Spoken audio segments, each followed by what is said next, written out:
This week on Sundays with Serby, we're going to talk about college football as this past week, New York Post sports columnist Steve Serby caught up with former quarterback and Fox college football analyst Brady Quinn. So let's talk some college football with Steve, who joins me now with a stylish new fresh-colored blazer that I really like, giving a little bit of Miami Vice vibes. How's it going, Steve? It's going great. Just got back from Men's Warehouse, another $59.99 bargain. All set for the Peach Bowl. Yeah, or a reboot of Miami Vice. As I said, I see you with the free promo that keeps going on for Men's Warehouse. I feel like you need your people to talk to Men's Warehouse about sponsoring this segment, especially because you keep wearing suits or blazers from them. Needs to happen. Well, how about next time I do this segment from Men's Warehouse? What do you think about that? Listen, if they've got good Wi-Fi and you have a whole bunch of suits behind them and they're willing to sponsor, yeah, I'm all for it. Well, I don't know things if need to happen.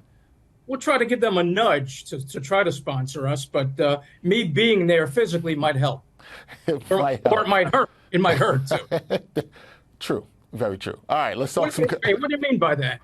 Never mind. Hey, you're the one who said it. I'm just agreeing. Well, let's talk about some college football. And Steve, Brady Quinn in his Q&A with you, he had a lot to say about Georgia being the team to beat this year. What insights did he share with you about the pressure that comes with being the top team and how Kirby Smart's leadership plays into maintaining that status? Well, Kirby Smart won the national title in 2021 and 2022. He is the best coach in college football now that Nick Saban has taken his talents to television.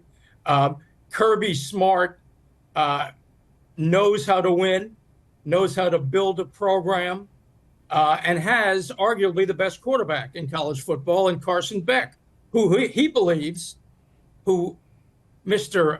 Brady Quinn believes could be the first overall pick in the NFL draft, the complete package. And he's not a transfer quarterback. These other schools that are going to be chasing down Georgia, namely Ohio State with Will Howard and Oregon with Dillon Gabriel, are transfer quarterbacks. Now, in the conference itself, Brady Quinn sees Alabama as a potential threat to Georgia with Alabama's elite defense, but he wonders how Jalen Milroe, the dual threat quarterback, will function in a DeBoer offense. And that's a good question. Because he'll be sitting in the pocket a lot more, chucking the ball under Coach DeBoer. But again, Coach Smart, Kirby Smart, his record over the last several years, 42-2. So when you've got a coach like that and a quarterback like that, no wonder why people, including Brady Quinn, thinks Georgia's the team to beat. All right, it's got Georgia as the team to beat. They are the favorites to win the national championship right now. And Brady Quinn, he also mentioned Ohio State as a strong contender for the national championship, largely due to their defense and then the talent that they're returning this year. He also spoke on the potential threats to the Buckeyes within the Big Ten, like Oregon and also Penn State. What did Brady reveal to you about the mental and physical preparation required for these teams, Penn State and Oregon, to challenge OSU?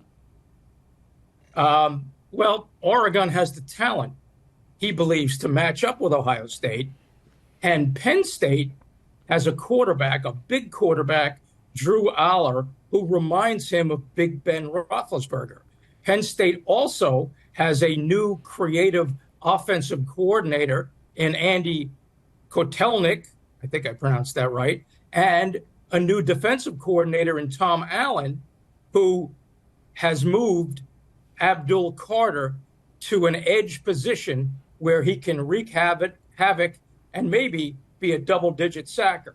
But Ohio State now has Chip Kelly as its offensive coordinator, and Brady Quinn notes that Chip Kelly loves two tight end sets, loves to run the football. He said if Ohio State is running the football and is successful at running it, they will continue to run it until you show you can stop it.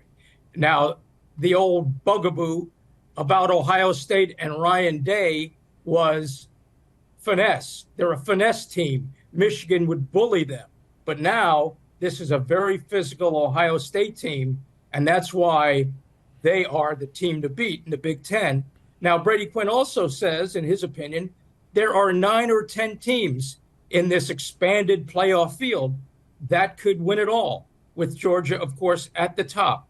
And Ohio State and Penn State and Oregon are 3 of those other teams. All right, you've got 9 to 10 teams that could win it all this year. We'll see how it is. Remember, this season, college football playoff will have 12 teams. So a new format this year should be an exciting one. Check out.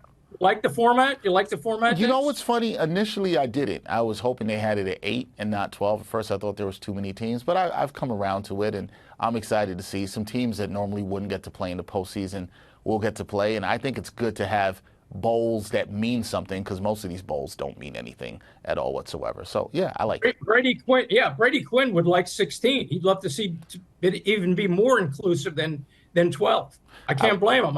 I'd love to see that too. Hey. But, the most fascinating part of my Q&A with him, how many people do you know actually keep notes and keep a booklet on chicken parm? Only person I know who loves chicken parm is our fellow colleague, Jake Brown. He loves chicken parm like nobody else. I do not think he has a book that he keeps notes on. So I have to ask him. I'm not sure he does, but I don't know. Well, I asked him. Yeah, no, I asked Brady Quinn what his top chicken parm recommendation is, and he told me Osteria Aqua e Farina in Fort Lauderdale, but get it with vodka sauce, not marinara sauce. With vodka sauce, not marinara sauce. Okay, so Brady Quinn, a man who knows about playing in NFL, knows about playing the college football game, obviously, and now an analyst for Fox Sports. He also knows a little bit about chicken parm as well, too. Have you tried that chicken parm, Steve? I have not tried it, of course, at Fort Lauderdale, but me, as you well know, I love Parkside's chicken. I love everything at Parkside and Corona is great. Elio's in Manhattan, Primola in Manhattan, Vincent's Clam Bar in Carl Place, Long Island. You can't go wrong with any of those places. Matter of fact, I'm going to be getting out of here and getting some chicken parm very shortly, I think. Yeah, what a shock. What an absolute shock. The only thing is, hey, if you're going out, you're going to look as stylish as you do for, I believe this is the 4th week in a row. Just make sure you don't get any sauce on that jacket. We don't want that to happen. Just make sure that doesn't happen, okay? No, hopefully there'll be a new jacket next week. Yeah, we will see. Or maybe you'll be doing it from the store you mentioned before. That is the great Steve Serby. Check out his Q&A with Brady Quinn. It is another good one. Steve, appreciate the time. We will see you next week. Thank you, Dex. Appreciate it as always.